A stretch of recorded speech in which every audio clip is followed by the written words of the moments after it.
Friends, I wanted to take a moment because recently there's been a couple articles in the paper that have indicated that in order for someone to come to the Union Gospel Mission, they need to check in and spend the night with us. And I just want to clarify that the services we've always offered are still available, lunch, dinner, what have you. You do not have to spend the night. But I do want to talk about some of the changes that have taken place. Since the very beginning in 1951, the Union Gospel Mission has existed for the very same purpose. That is that people would begin to see their God-given ability, the way that God's created them, and that they would reach their potential.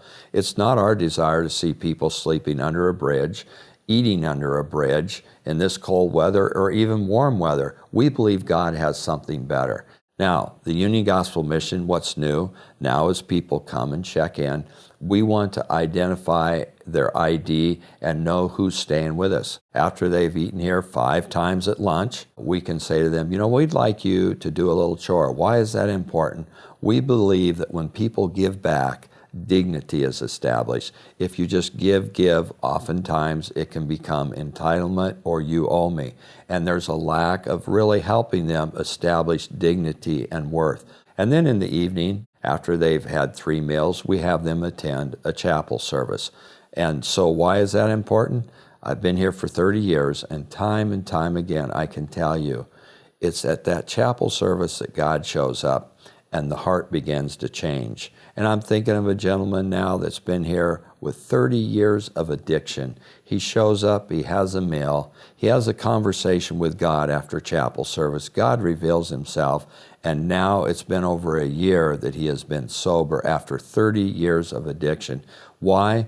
Because his heart was changed. There are many outstanding agencies in this city that serve the poor, and none of us can serve all of them in the same way. We do what we do because we've seen it work and we believe in it. It's not to say the others are wrong, we're right. It's only to say this is who it is that we want to help. People that come to our facility check into a safe, healing environment, and we want to protect that environment with no drugs, no alcohol, no violence, no stealing. And if people choose those things, they choose not to stay here. So as we've worked with people, we've seen that these methods are effective, and we want to continue to reach the physical, the spiritual, the mental, and the emotional. And lastly, I just want to say this, that most homeless people, the thing that they need most is love and relationships. And that's what we want to offer. We don't want to just be a place where people just show up, eat, and leave.